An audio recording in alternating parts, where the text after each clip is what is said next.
Kumusta po kayo mga ginigiliw kong tagapakinig? Muli po ay narito tayo para sa isa na namang kwento ng kababalaghan. At tulad po ng dati ay hangad ko pong lagi na sana'y abutan po kayo ng pagtatanghal na ito na nasa mabuti pong kalagayan, ligtas sa anumang uri ng kapamakan at karamdaman.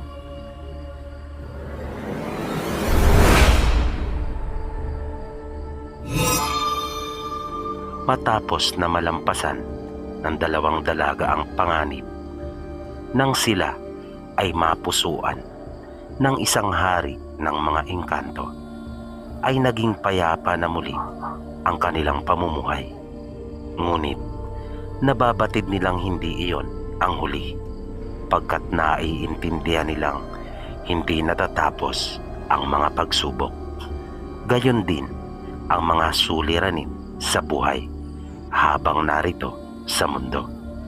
Isang araw, habang abala sila sa kanilang mga gawain, ay dumating ang kapitan at ipinaabot sa kanila ang ukol sa idadaos na kapistahan sa kanilang lugar.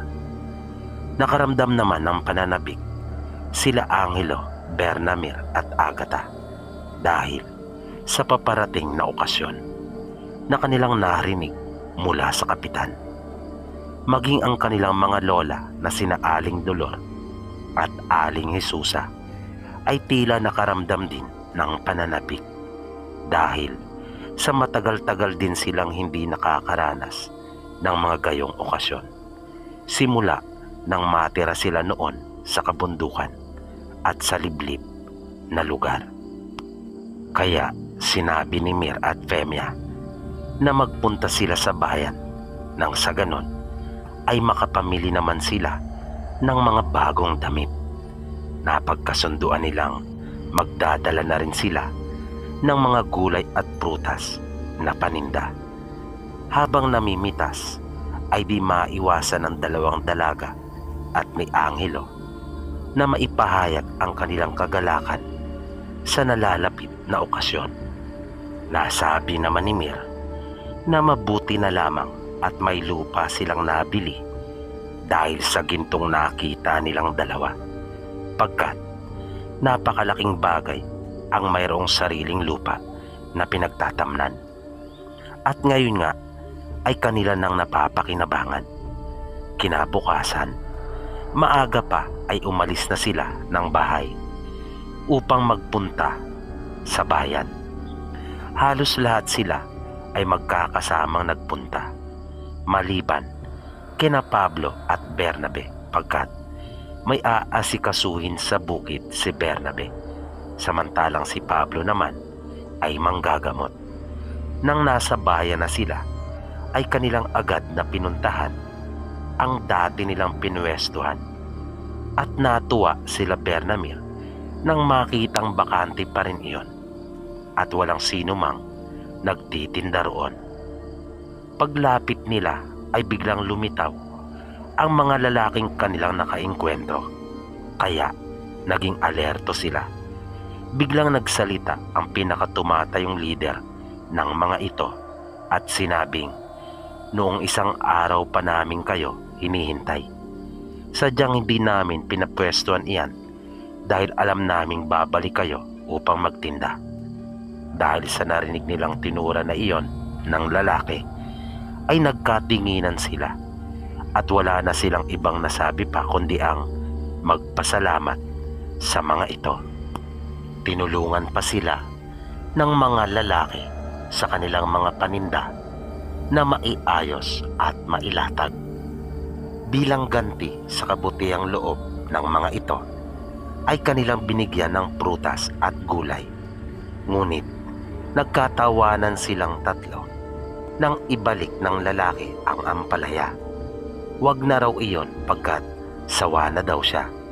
Na nagtaka naman ang kanilang mga lola, gayon din sina Mir at Femia. Kaya ikinuwento ni Angelo na pinasakan ito ni Bernamir ng ampalaya sa bunganga nang makaaway nila ang mga ito noong nakaraang nagtinda sila. na naibulalas nilang kaya pala ayaw na ng ampalaya at nagtawanan sila. Bago magtanghali ay halos maubos na kaagad ang kanilang mga paninda sa dami ng mga namimili. Sila Aling Hesusa naman ay nag-ikot-ikot na upang makapamili ng kanilang mga pangangailangan at tanging sila Angelo, Bernamir at Agata na lamang ang nagtinda. Nang makapamili na sila Aling Hesusa ay ang tatlo naman ang namili. At bago sila umuwi ay nagpasya silang kumain na muna sa karinderyang kinainan nilang tatlo noong nagdaan. Nasabi pa ni Angelo ay gusto niyang matikmang muli ang kinain nilang malamig na pagkain na iyon. Nang tanungin ito ni Pemya kung ano iyon, ay sinabi nitong yung habang nalalim nasarap. Na natawang naibulalas naman ni Agatang paanong hindi sasarap habang nalalim, hindi ba naman hinalukay at hinalo yung halo-halo niya? Di sa itaas walang lasa. At natawa si Pemya at nasabing, halo-halo pala. Kala ko kung ano yung habang nalalim nasarap Matapos makapananghalian sa bayan, ay nagpahinga lamang silang sandali at sila ay umuwi na. Halos magtatakip silim na nang sila ay makarating ng bahay. Pagdating nila ng kanilang bahay ay agad na hinarap ni Angelo ang kanyang mga gawain. Kanyang pinainom ang mga alaga nilang hayop at dinala sa pinagtatalian nito tuwing gabi. Nang sumapit ang araw ng kasiyahan ay masayang masaya sila. Naghanda rin sila sa kanilang bahay. Sa plaza ay maraming inihandang mga palabas at may kainan din. Kaya nagpasya silang pumunta roon. Napakaraming tao ang bumungad sa kanila, pagkat marami ang mga dumayo para makisaya sa kanilang lugar. Mayroon ding sayawan na dahil sa hindi pa sementado ang kanilang plaza ay halos mapuno ng alikabok ang buong sayawan dahil sa baylihan. Na sa isang panig naman ay nakita nilang may ginaganap na tupada at naroon ang maraming mga kalalakihang nag-uumpukan at pinagkakaguluhan ang salpukan ng talisayin at manok na pula. Nawili ang tatlo sa kanilang mga nakikita kaya nag-ikot-ikot pa sila. Maraming mga kabinataan at kadalagahan rin ang naroon. Nang biglang napakalapit si Agata kay Bernamir at ininguso ang binatang ipinagmamalaki ang kanyang pagiging aswang na nakausap nila nung nakaraan sa bayan. Kaya naibulalas tuloy at naitanong ni Angelong, ibig sabihin ba nito marami na namang mga aswang at engkanto na naririto? Sumagot si Bernamir at sinabing oo. Ayun tingnan nyo.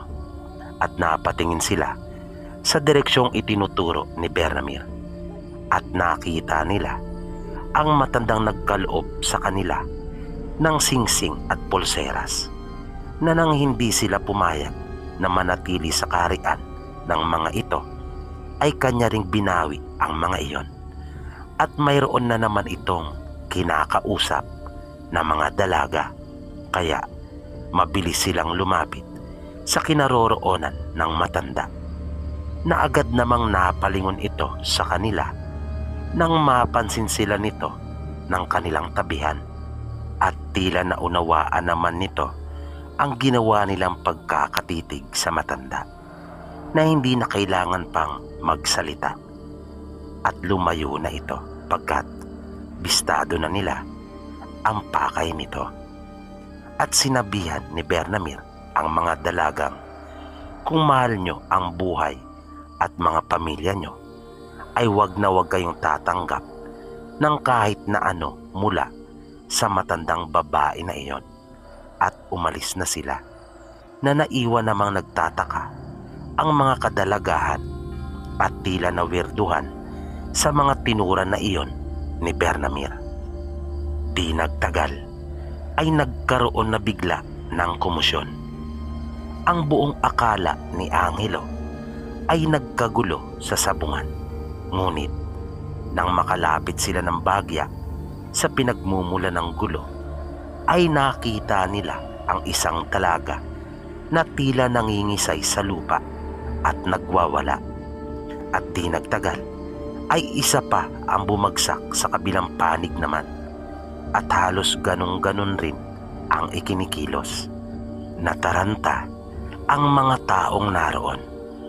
Nagtulong-tulong ang mga kalalakihan at kanilang binuhat ang dalawang dalaga. Dinala nila ang mga ito sa isang bahay na malapit roon. Isang matanda ang lumapit at sinuri niya ang dalawang dalaga. Hinawakan sa mga kamay at nagsabi na sinasapian di umano ang mga ito. Sinabi ng mga taong naroroon na kanya nang gamutin ang dalawang babae, ngunit sinabi ng matandang wala siyang sapat na kakayahan, pagkat hindi niya kaya ang lumulukob na elemento sa mga ito. Nagsalita ang isang lalaki at sinabing kanila na lamang dalhin ang mga ito sa bahay nila Pablo, at biglang napasigaw halos na magkakasabay ang tatlo na sinasabing tiyo namin iyon.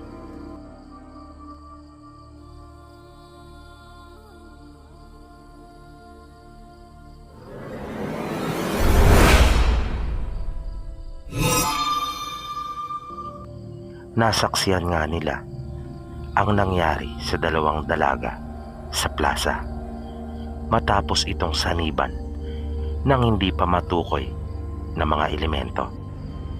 Napagpasyahan nilang dalhin ito sa bahay nila Pablo matapos sabihin ng isang lalaki ang tungkol doon.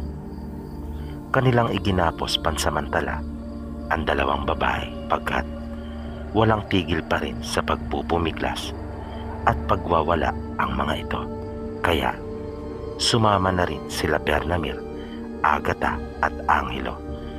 Pagdating nila sa bahay ay naabutan nilang abalang-abala din sila Pablo sa paghahanda, pagkat nagkatay din sila ng baboy at kambing.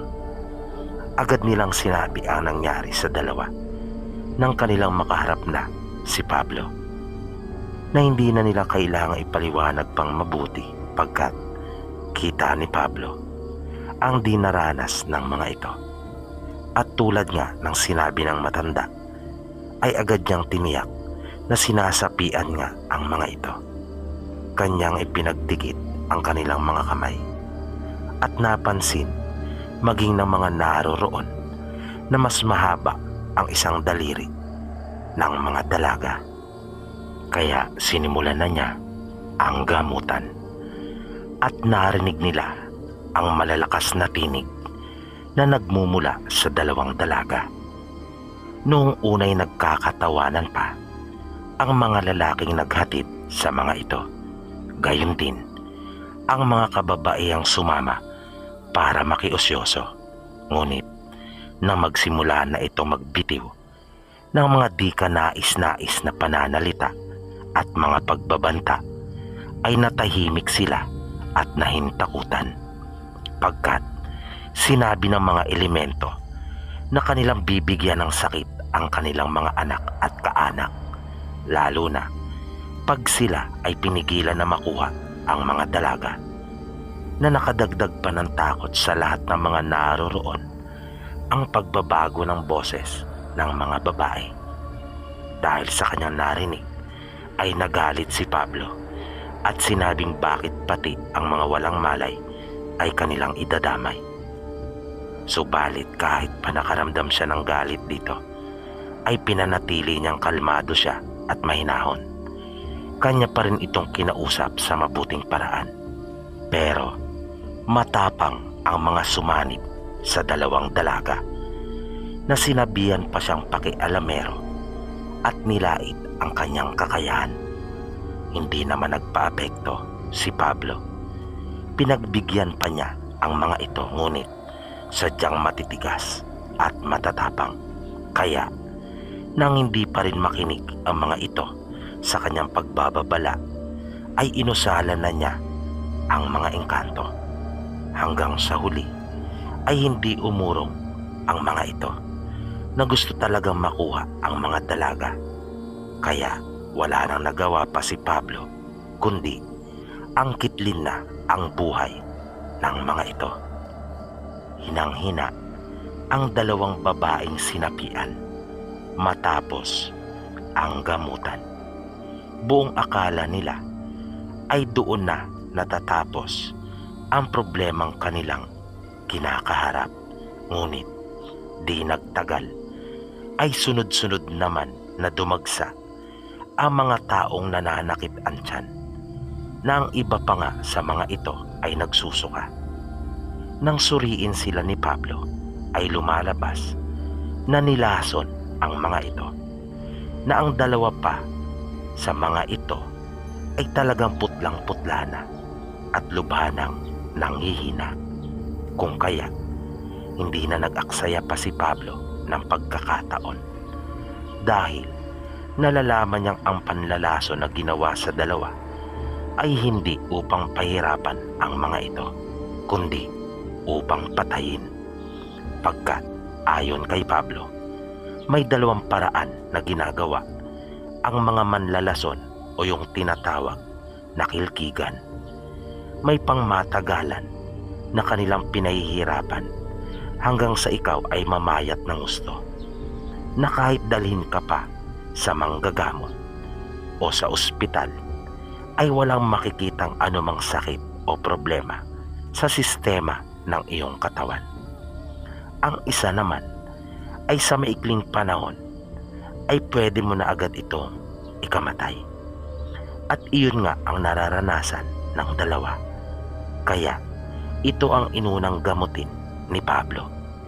Pinasuka niya ng pinasuka ang dalawa hanggang sa mailabas nila ang lahat ng kanilang mga kinain, at kanyang pinainom ang mga ito ng tubig na kanyang inusalan. Unti-unti ay nanumbalik na ang lakas at kulay ng mga nalason. Ngunit may isang nakatawag ng pansin sa kanya. Kanyang nakita ang isinuka ng isa sa mga nagpagamot na naroroon. Kaya matapos na malunasan ang mga pasyente ay nagpasya si Pablong pumunta sa plaza.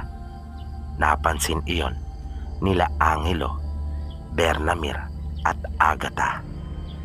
Kung kaya nagtanong sila, sinabi ni Pablong tila nagtipon-tipon na sa plaza ang mga tinamaan ng magaling, pagkat bukod sa manlalason ay may aswang rin di umano na nais manghawa, na iyon pala ang kanyang napansin sa isang kanyang pinasuka. Nagsabi ang tatlo na sila ay sasama, na kanya namang pinagbigyan sa isang kondisyon na wag silang lalayo sa kanyang paningin, bagay na sinang-ayunan naman ng tatlo.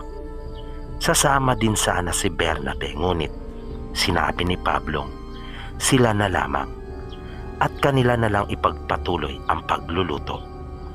Nang makarating sila sa plaza ay nagmasid na muli sila sandali, na kanilang iginala ang mga paningin. Naglakad pa sila papasok ng plaza na magkakahiwalay, na tila hindi sila magkakasama. Nang mapadaan si Pablo sa isang umpukan ng mga kalalakihang nag-iinuman, ay agad siyang binati ng mga ito, habang ang isa naman ay naghilig ng inumin sa tagayang baso at iniabot sa kanya, na ang pagkakaabot sa kanya ay nakatikwas ang isang daliri. Kinutuban kaagad si Pablo ng hindi maganda, habang sila Angelo, Bernamir at Agata ay pasimple namang nag-oobserba, na hindi nagpapahalatang mga kasama niya.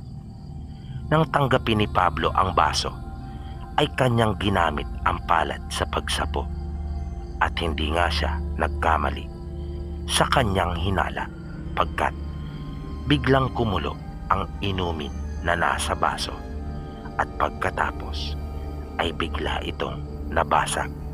Kaya napabulala si Pablo ng, "Anak ng, balak mo pa akong kilkigin na?" Agad niya itong inusalan at laking gulat ng mga ito nang hindi na halos makagalaw sa kanyang kinauupuan ang lalaking tumagay kay Pablo. Maging ang mga kainuman nito ay nabigla pagkat noon pa lamang sila marahil nakaranas ng ganoon sa tanang buhay nila. Isang lalaki naman ang mabilis na tumayo na hawak-hawak ang isang basyong bote ng gin at kanya sana itong ihahampas kay Pablo. Ngunit sa pamamagitan ng usal at kumpas ni Pablo ay tila naging estatwa rin ito na nakaangat pa ang kamay na may hawak na bote.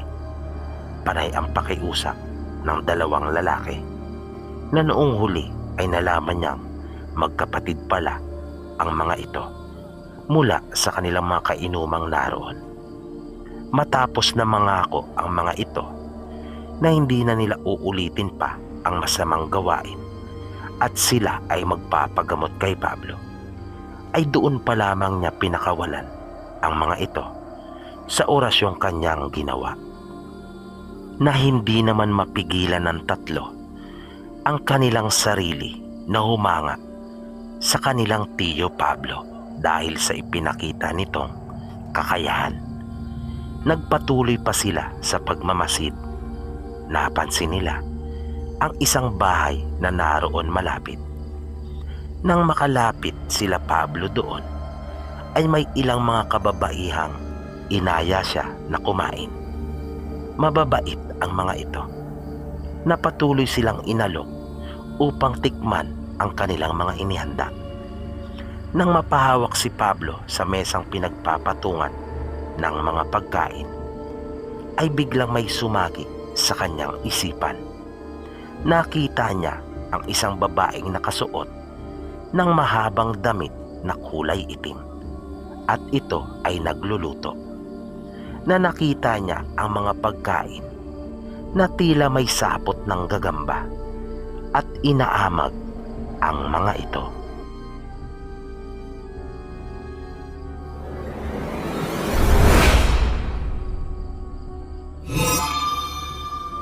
Matapos ngang malaman at harapin ni Pablo ang mga kilkigan na nag-iinuman, ay sinikap naman niyang alamin kung sino pa ang mga kauri nito at ang aswang na nais makapanghawa.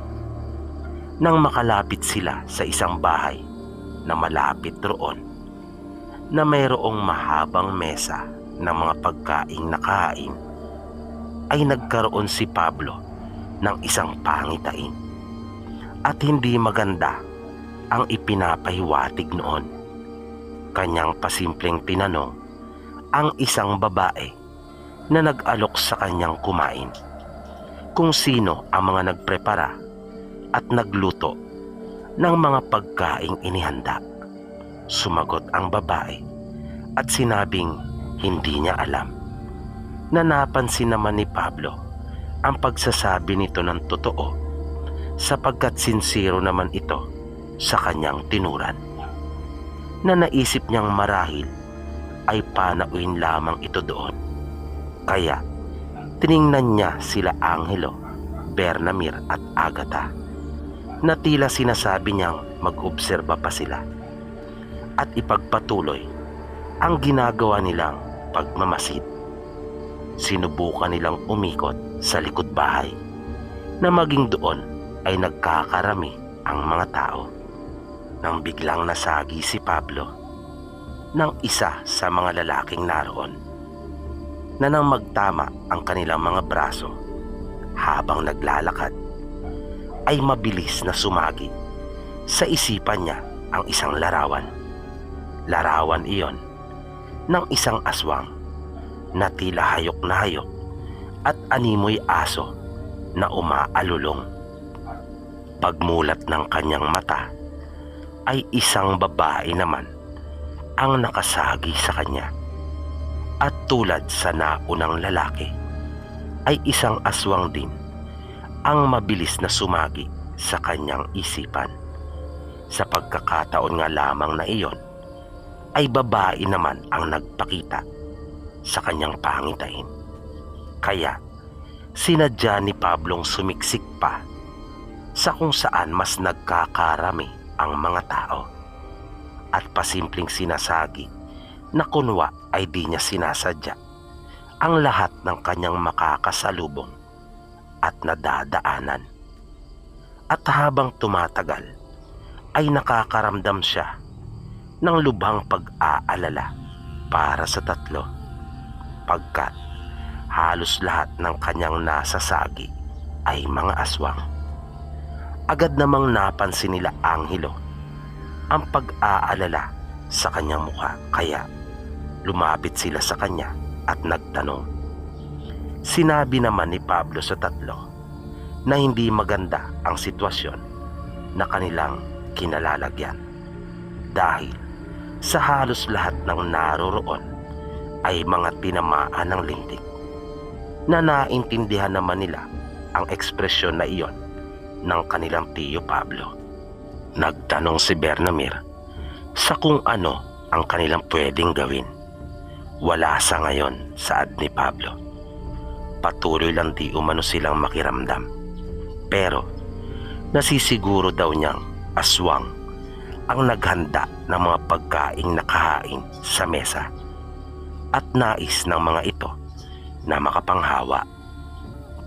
Nang maglalakad-lakad na silang muli upang mag-obserba, ay natigilan sila nang halos lahat ng naroon ay tumigil sa kanilang mga ginagawa at nakatuon na ang pansin sa kanila.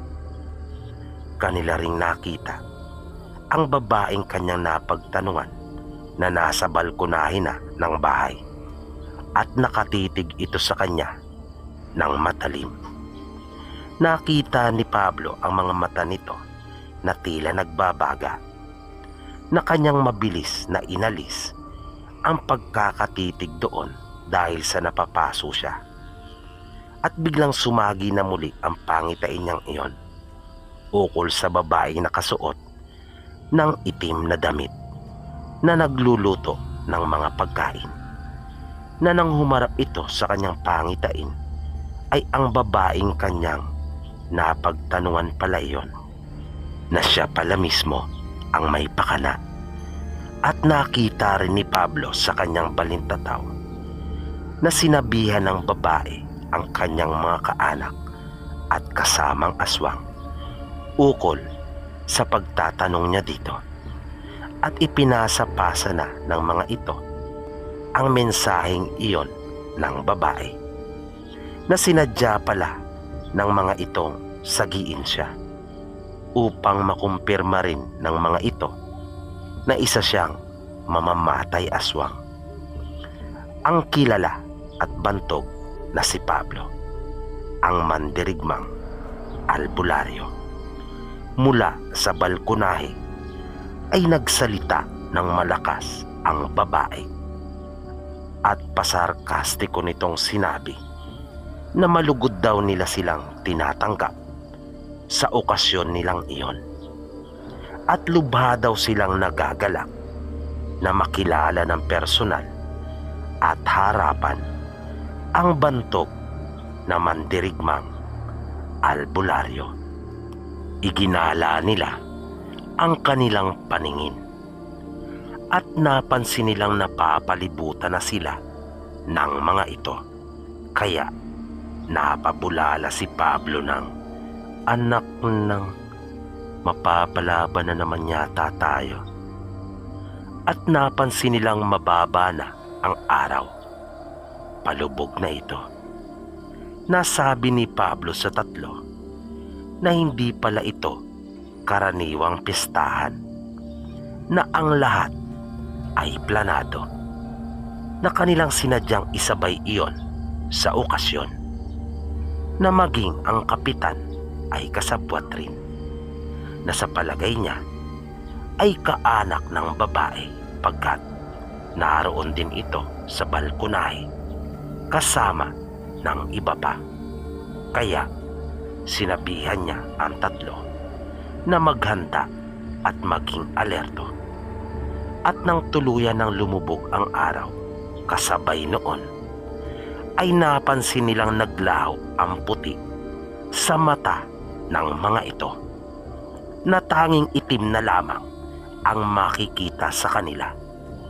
At narinig nila ang sigawan ng mga tao matapos na itaas ng babae ang kanyang kamay, na nakita nilang walang awang dinaluhong ng mga ito ang halos lahat ng taong naroroon.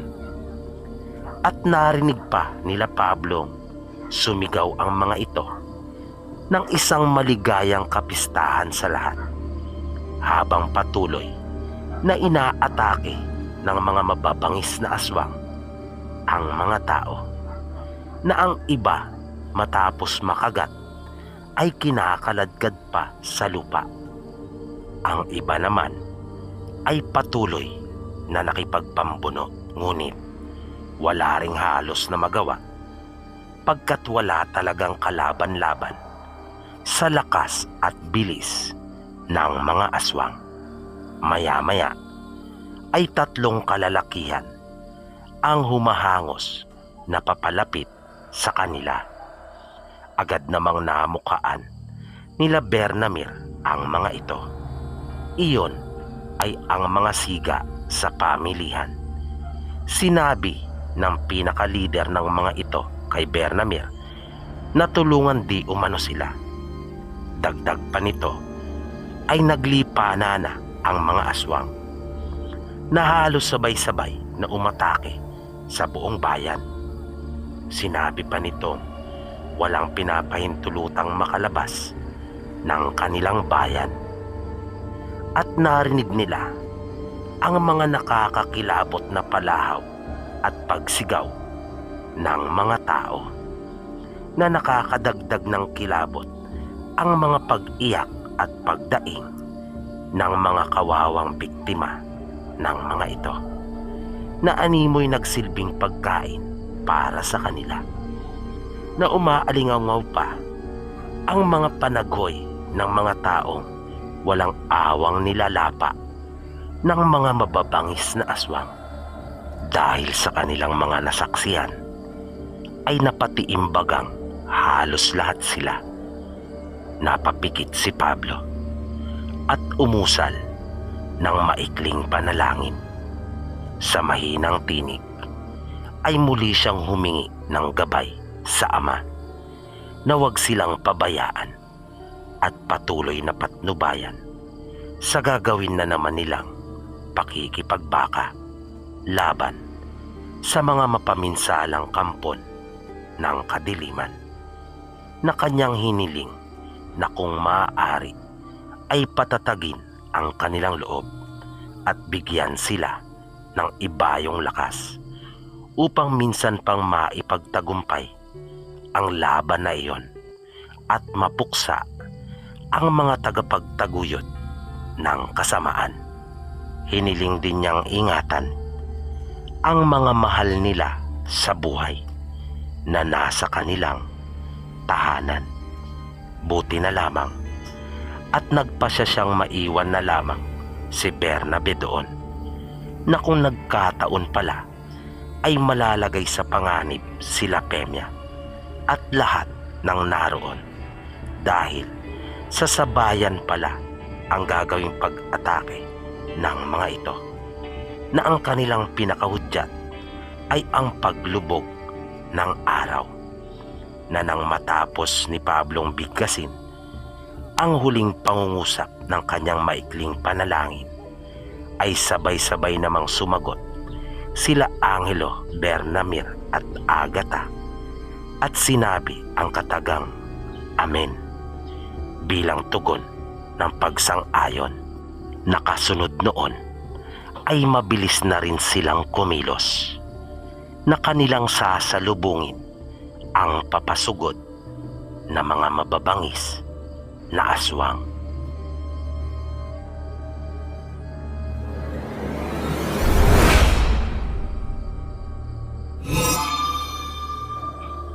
Wala sa hinuha nilang lahat na may malaki palang pag-atake na ilulunsad ang mga aswang, na kanila palang pinlano ang lahat. At matapos nga ang maikling panalangin ni Pablo, ay kumilos na rin sila. Mabilis na tumimbuwang ang dalawang aswang na naunang sumugod. Matapos gawaran ito ni Pablo ng kanyang pamatay na kumpas, nagpatuloy ang mga aswang sa kanilang mga pag-atake, na bigla namang sumalampak ang isa matapos tamaan ni Bernamir ng malakabayo niyang pagsipa, na walang kamalay-malay ito pagkat hindi nito nakita ang dalaga dahil sa natutunan nitong kakayahan na maglaho. Gayon din sa dating anting na taglay nito, na kanyang nagagaya ang kapaligiran. Habang tumatagal ay dumarami ang mga sumusugod sa kanila, habang ang babae at ang kapitan ay nasa balkonahe at patuloy na nakamasid. Maya-maya pa, kanilang napansin ang unti-unti pang pagkapal ng bilang ng mga aswang na nakapalibot sa kanila, at bigla na lamang sabay-sabay na kumilos ang mga ito, na bago pa makalapit ang mga aswang ay nagulat ang tatlong siga nang biglang maglaho sila Pablo, na nakaramdam sila ng matinding takot sa pag-aakalang sila na lamang ang natirang naroroon at iniwan na sila. Kaya ubod lakas na napasigaw ang tatlo at humingi ng tulong, nang biglang halos magkakasabay na bumulagta sa lupa ang mga aswang na nakalapit sa kanila. Manghang-mangha ang tatlo sa kanilang mga nakita, na bagya silang nakahinga ng maluwag. Kung dati-rati ang Kuya Cardo lamang niya ang kanyang nakakasama sa pakikipaglaban gamit ang kumpas ng kamatayan, ngayon ay tatlo na. At napansin niyang tila ba mas tumalim pa ito dahil sa epektibong paraan ng paggamit nila Angelo, Bernamir at Agatha. At nasaksiyan pa ng tatlong lalaki kung paanong magtilamsikan ang mga dugo ng mga aswang sa hangin sa tuwing gumuguhit sa kanilang mga katawan ang mga sugat na animoy likha ng isang matalim na bagay na tulad ng labaha. At nasumpungan nila kung paanong magkalat ang iba't ibang parte ng katawan ng mga aswang, kasabay ng kanilang nakakakilabot na pagsigaw sa tuwing matitikman nila ang matinding kumpas na iyon na may sumpa ng kamatayan. Ngunit hindi nila nakakitaan ng anumang palatandaan ng pag-atras ang mga isinumpa. Isang panibagong pangkat ng mga aswang ang sa kanila ay lumusob. Kitang-kita nila ang mabilis na pagdaluhong ng mga ito.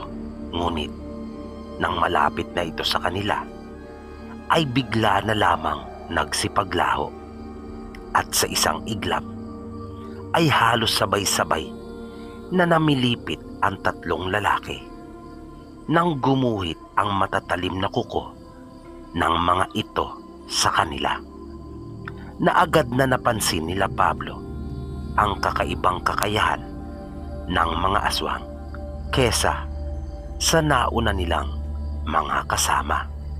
na dahil doon kung kaya naisip nilang masasapanganib ang tatlo kung mananatili sila doon, na bagaman may hawak namang itak ang mga ito, ay nalalaman nilang hindi iyon sapat para sa mga aswang na may ganong kakayahan.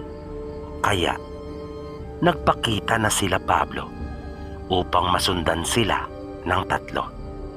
Samantala, sa kanilang tahanan ay napansin na rin ni Bernabe na may mga kumikilos papalapit sa kanila na napalitan ng iba't ibang kulay ang madilim na kapaligiran dahil sa suot ng mga paparating na aswang, na mga bahagyang nakayuko ang mga ito at nakadipa pa ang mga kamay na sumisinghot-singhot sa hangin habang naglalakad.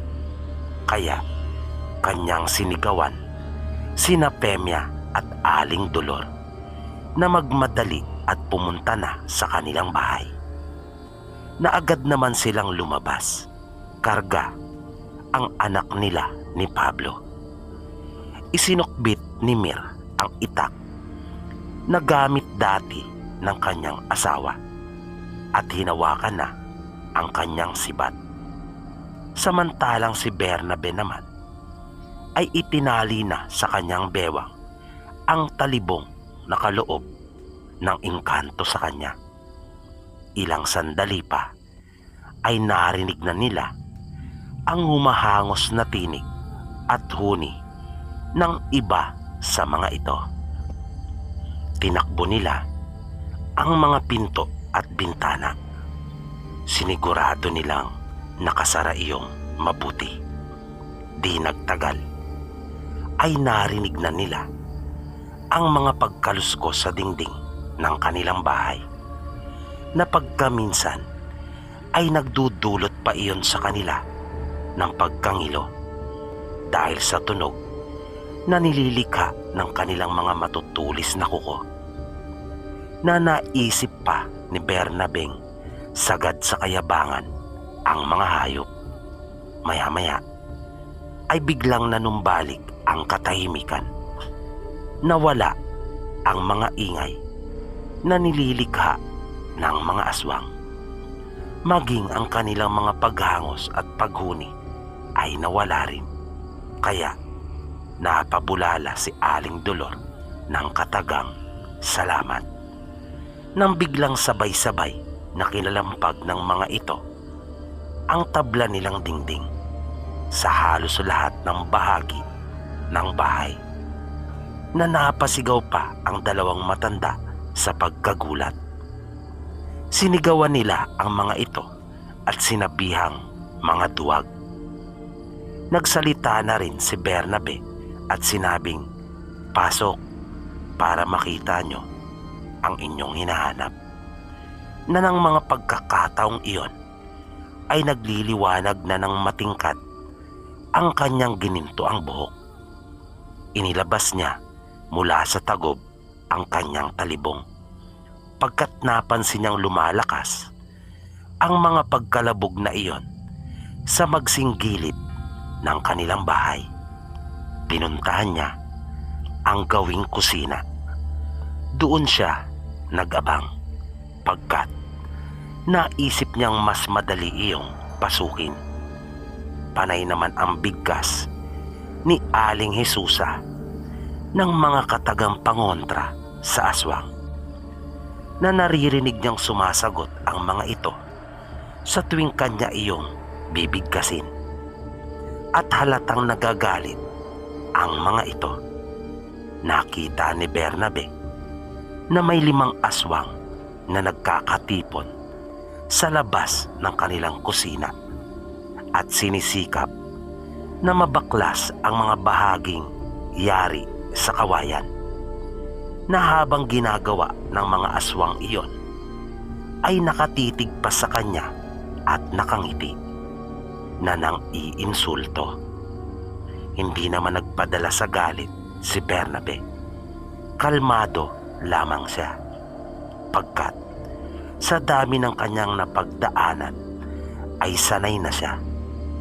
Umusal si Bernabe ng maikling panalangin at humingi ng patnubay sa Ama na kanyang sinabing siya ang nag-iisang Diyos at walang iba liban sa Kanya, na siya ang tangi nilang pag-asa, na ang lahat ay magagawa niya kung siya ay Kanyang kasama.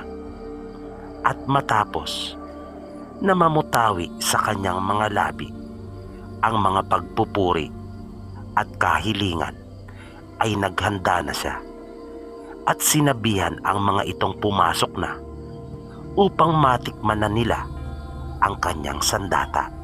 Isang malakas na puwersa pa ang ibinigay ng mga aswang at tuluyan nang nawasak ang bahagi ng kusina na yari sa mga kawayan, at nakapasok na ang mga ito, na ang isa ay agad na humandusay sa kanilang banggirahan at mabilis na nabuhos ang dugo nito doon. Dalawang aswang ang mabilis na magkasabay na lumundag kay Bernabe, ngunit isa na lamang ang umabot sa matalim niyang talibong, pagkat bumalandra ang isa sa dingding nang tamaan iyon ng matulis na sibat ni Mir. Bukas ang katawan na bumagsak sa lupa ang isa sa dalawang lumundag kay Bernabe. Nang gumuhit ang matalas niyang sandata sa katawan nito, nang biglang narinig nila ang malakas na pagsigaw nila Aling Hesusa.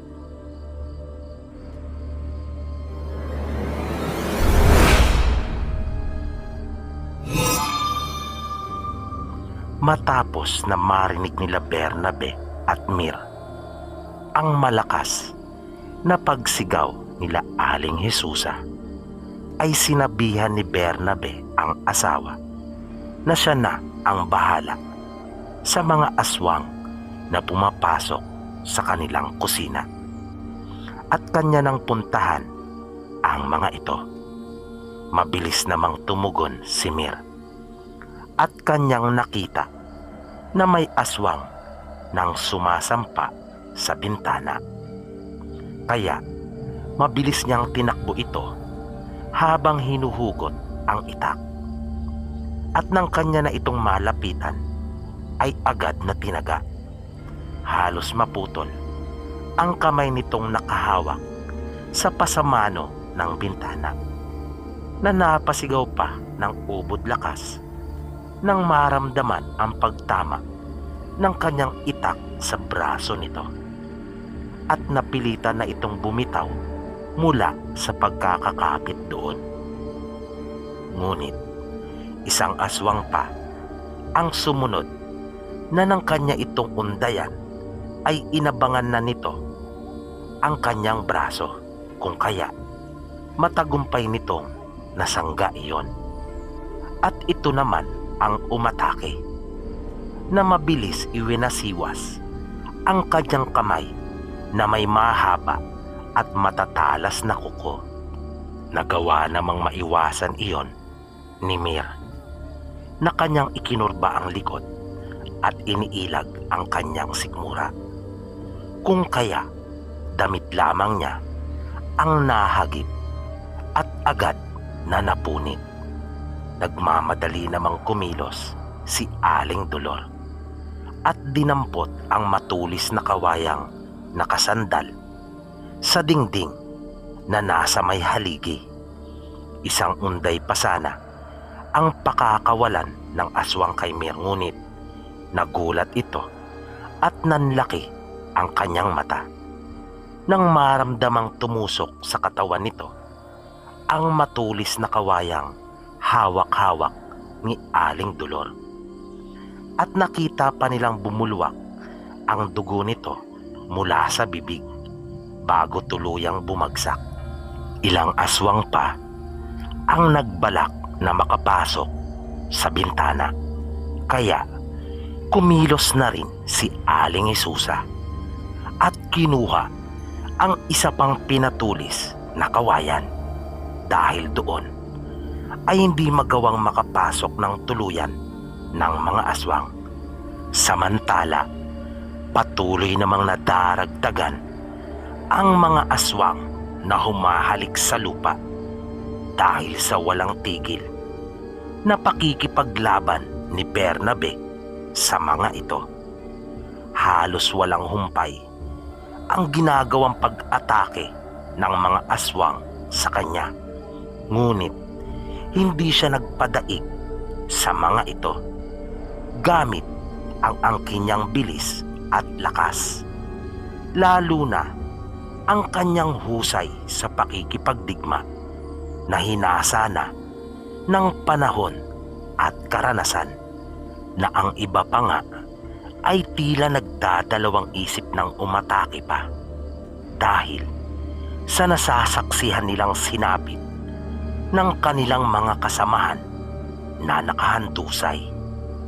Sila Pablo naman ay sinikap na lumikha ng sarili nilang daan mula sa makapal na bilang ng mga aswang na nakapalibot sa kanila, na pinapalibutan nilang apat ang tatlong lalaki, pagkat alam nilang madaling puntiryahin iyon ng mga aswang, na bawat kanilang madaanan ay agad na nalulugmok sa lupa dahil sa mabilis nilang pagkilos at paggawad ng pamatay na kumpas, na unti-unti ay tila nasasanay na ang tatlong maton sa kanilang mga nakikita, na habang tumatagal ay di na nila alintana ang malansang dugo na patuloy na sumisirit sa tuwing may aswang na minamalas na matamaan ng kanilang mga matitinding kumpas. At namalas pa nila ang bagsik ng mga mandirigma nang ang iba sa mga aswang ay isa-isang tumitilapon ang ulo sa iba't ibang panig na gumugulong pa sa lupa pagkatapos na lumagpak, na kahit pa sa iba't ibang direksyon ng gagaling ang mga pag-atake ng mga ito, ay nagagawa pa rin nilang masugatan ng malubha, na pumapailan lang ang mga tinig nilang dumadaing sa tuwing may parte ng katawan nilang humihiwalay. Ngunit hindi naman sila tinatantanan ng isang pangkat ng mga aswang na may mataas na kakayahan, na patuloy silang sinusundan ng mga ito, na siya naman nilang iniiwasan pagkat siguradong malalagay sa panganib ang tatlong siga, na hindi pa rin umaampat ang pagdurugo ng sugat ng mga ito dahil sa ginawang pag-atake sa kanila, dahil na rin sa kakayahan ng mga aswang na maglaho. Nang unti-unti na silang makalayo mula sa bahay, ay nasulya pa nilang bumaba na sa balkonahe ang babae at ang kapitan, kasama ng iba pang mga nakapalibot dito. At napansin nila ang isa pang makapal na bilang ng mga aswang na dahan-dahang lumalabas mula sa madilim na bahagi sa likuran ng bahay. Kaya sinabihan ni Pablo si Agatha na gawin na ang pinagtutuunan nitong kakayahan na sanayin.